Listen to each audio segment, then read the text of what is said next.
What's up, guys, and welcome back to the channel. And in today's video, UFC 318, the recap just took place a little bit ago. By the time you're watching this, probably be like an hour or two ago. And Dustin Poirier has made his retirement. He shone bright like a diamond and lost. I don't know. He lost the fight to Max Holloway. It was a great fight, close fight. Kind of went as expected. I originally was thinking a Holloway TKO. That was my initial prediction.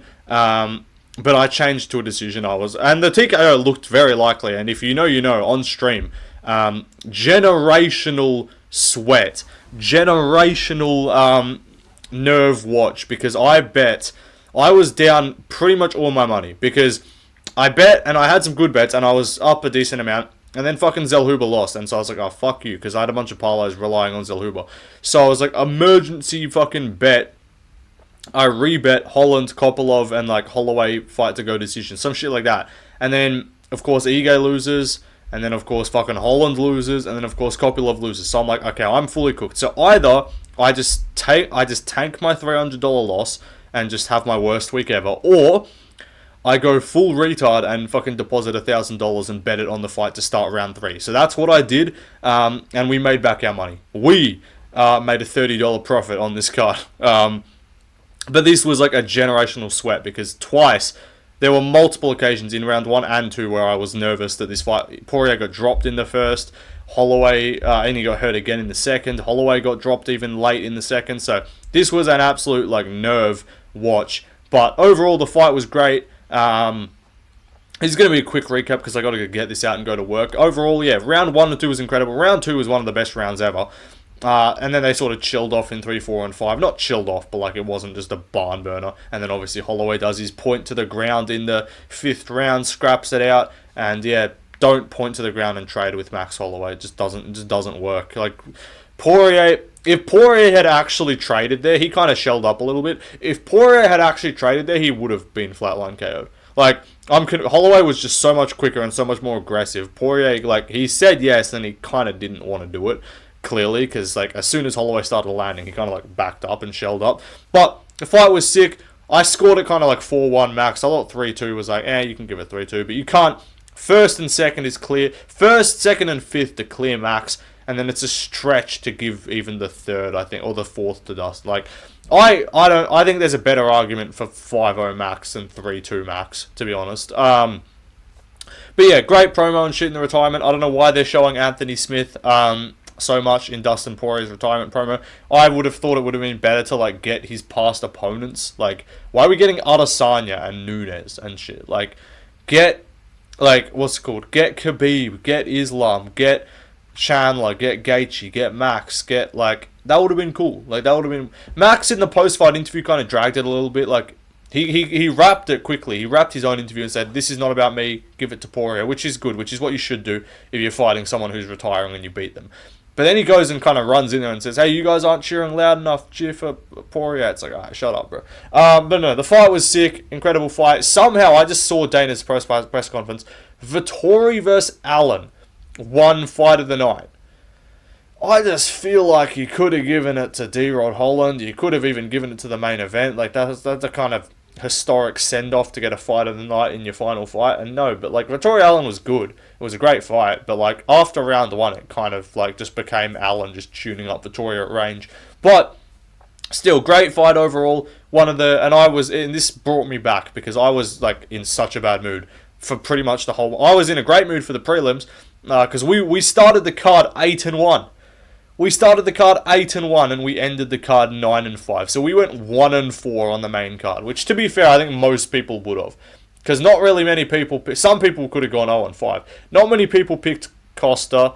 Not many people, I know Slim, shut the fuck up in the comments, little Irish leprechaun, fuck off. I know you picked Costa and Pitbull, you little nerd. But not many people picked, no one picked D-Rod and no one picked really MJ. And then not many people picked Pitbull and not many people picked Costa. So overall, tough night of picks in terms of the main card. The prelims were very kind of straightforward, apart from a split decision with Prater, Verenov, which I won't call a robbery, but it could have gone either way. We could have been 9-0 going into the main card, and then I would have just like gone to shit. But anyway, great fight overall. I kind of forgot half the shit that happened. It was good. Holloway was kind of tagging him a lot with like straight punches. Poirier was landing some decent shots himself. Poirier, I was like, fuck, Poirier's like washed, because he like dropped him in the first. I was like, what the fuck? Why is Max just like badly dropped you? And then Max chilled off. You should go back and watch my reaction. Someone timestamp it. I was like, anytime Max threw a punch, I was like, Max, chill. Max, chill. And then he was just like, he was kind of putting on Dustin for a little bit. And I was like, fuck. And then obviously the signature guillotine as well for DP. Anyway, though, let's move on and we'll get through this card. Next up, I fucking crashed out about this shit and I kind of didn't give him credit. This was a good performance in Paulo Costa. This was kind of vintagey Paulo Costa, where he actually looked good, where he was throwing like dangerous body kicks. So this is kind of what Costa fights like every time.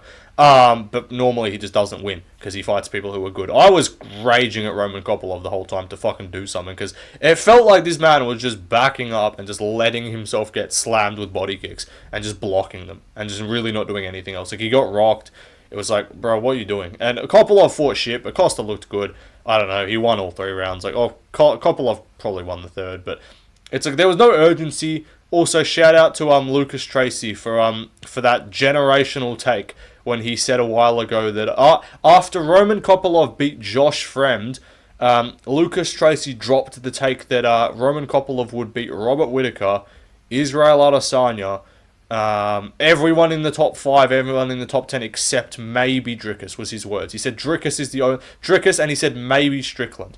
But this man was confident that Robert Whittaker and Israel Adesanya and multiple other guys, Mavov, everyone else, Cannonier, none of these guys would be able to withhold the might of Roman Kopylov. Anyway, let's move on to the next fight. Next up, Kevin Holland, Daniel Rodriguez. This pissed me off more. Kevin Holland, how the fuck did you lose to Daniel Rodriguez? Like, I'm sorry, bro. You lost to a 38-year-old, washed-ass, mid-ass Daniel... I'll talk about him in a second. Daniel Rodriguez. I was about to say Daniel Zellhuber. Daniel Rodriguez. Like, this dude had a competitive scrap that ended in a 3rd round 1-1 going into the 3rd TKO for Ponzinibbio. You're talking to a guy, you're looking at a guy who got subbed up by Neil Magny. Like, Kevin Holland is dog shit. How bad is Vicente Luque? How bad is fucking everyone? How bad is Gunnar Nelson? How bad is everyone? Because Kevin Holland, what the fuck was he doing? Does he just not train? Like, is his deal just like, I don't care, bro, I'm just going to show up and fight. I'm not trained. Like, he must not have trained. Because, like, how are you looking that? And also, he had D-Rod, like, basically unconscious in the 3rd and just refused to finish the fight. Like, retarded decision-making. Cost me a bunch of money, which pissed me off. Had opportunities for submissions, had opportunities for TKOs, refused to finish the fight, lost the 29-28 decision. Like, what was that? Anyway, let's move on to the next fight. Another pick I got wrong on the main card. Dan Ige Pitbull. I just thought Pitbull was kind of washed, and I was like, I'm not picking this kid. He's like 38, he looked shit against Yair. Ige fought dumb, Ige did fuck all. Close-ish fight, Pitbull won the 1st and 2nd, Ige won the 3rd. First wasn't that dominant, it kind of just came down to Ige not throwing anything on the feet and Pitbull just getting ground control, so could have easily been won by Ige. I still don't think Pitbull's like that good, but it's good to know that he's not like completely washed, because like, I know some people would have picked Pitbull, but like, if you're picking Pitbull, it's solely based on like, I'm assuming he's not washed. Based on what we've seen against the UFC fighters, you had to pick Ige, but Pitbull was clearly better than the Yair fight showed. Not much better, because Yair is good, so it's like, losing to him is not that bad. But I guess Ige, just don't ever pick him to win back-to-back fights is the moral of the story. And he'll win his next fight. He'll fight an unranked fighter. He'll probably fight fucking Steve Garcia or some shit, or he'll fight like, I don't know, some bum. And he'll win, because that's what Ige does. He's allergic to winning 2 fights in a row. Anyway, let's move on to the next fight. Next up, we got Daniel Zellhuber, Michael Johnson. This pissed me off as well. Dumbass, lanky motherfucker Mexican can't use his reach to save his life. Dude, you've got a whole ass 5-inch reach advantage. What are you doing? Why are you getting backed up and outstruck by 50-year-old Michael Johnson? Like, this shit pissed me off. This was another one. And again, I'm kind of glad in hindsight that all the other legs failed, because if this was the one leg that, because I had, like, my parlay was looking good going in, I had a 9-leg multi, every leg had hit going into the main card, right? And the remaining 4 legs were the 4 main card fights I got wrong. So I'm like, originally I was like, oh, Zellhuber's going to lose this shit, and then the other ones are all going to win, I'm going to be pissed off. At least the other ones all lost, so I can't cope and be like, but if he'd won, I would have won a bunch of money. There were a few, like, swing points on this card. Like, if Bruno Ferreira had got a KO instead of a sub in the first round, I would have been up, like, an extra 100. But overall, it is what it is. But yeah, what were you doing? Just how are you getting How are you letting Michael Johnson outstrike you? You fucking bum. Anyway, let's move on to the prelims. We will be goofing our way to the top 5, and we will beat Peter Yan the same way that Dricus du Plessis beat Robert Whittaker. Dread it, run from it. Vinicius Oliveira being a top 5 bantamweight arrives all the same. Everyone's gonna say he looked mid.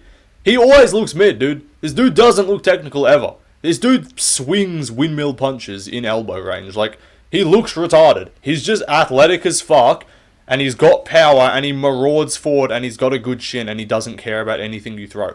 Sound familiar. Sounds like a certain middleweight champion right now from South Africa. I'm telling you. I'm not saying he's going to be champ, but, like, I'm telling you, this dude's top 5.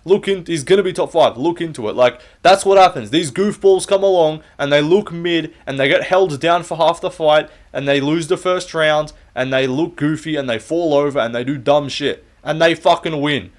Dricus du Plessis has a literal highlight reel tape of lowlights in his first, 5 UFC fights before he fought Whittaker. Like, this man was backing up and ended up on bottom under Derek Brunson, getting bitched on the feet. Like, this man had Darren Till piecing him up in the second round. This man fucking pulled mount with a bottom lap drop against Brad Tavares. Like, technique for some guys doesn't matter. If you look good, it doesn't matter. Some dudes just get away with fucking freakish athleticism.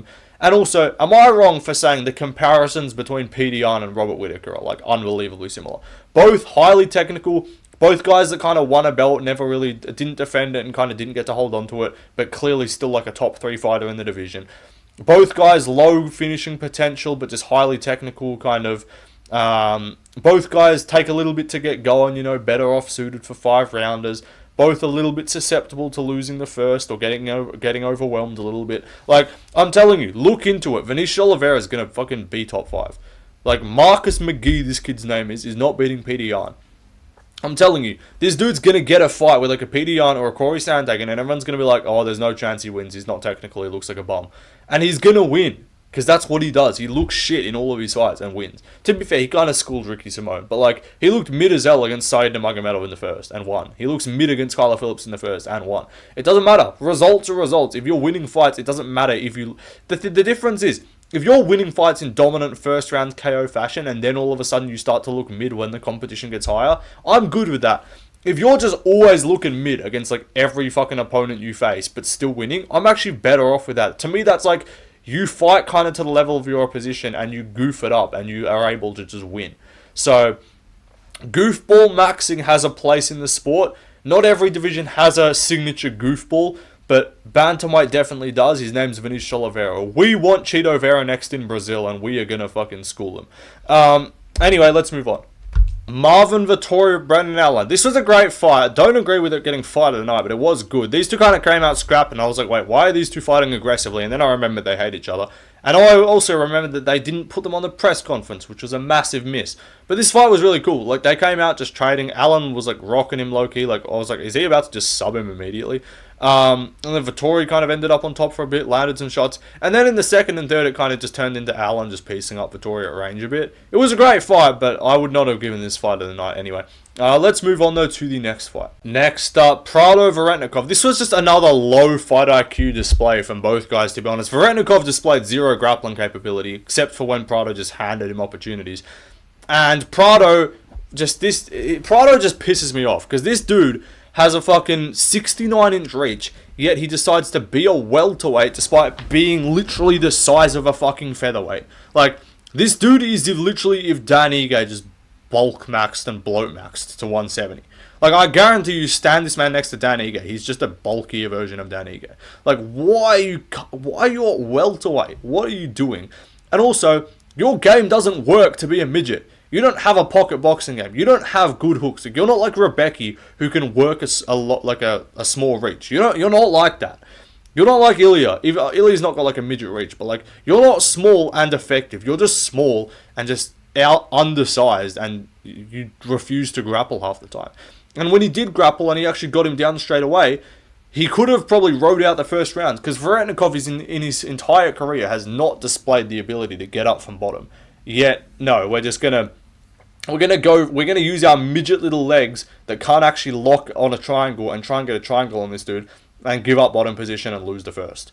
Like, it was just, and then he got rocked a bunch and shit, he got tagged, he got slammed on his head as well. It's like, what are we doing here? Like, he cost himself the fight, and he still arguably could have won, based off the second and third, or whatever, or based off whichever rounds, I think it was, second and third, I believe.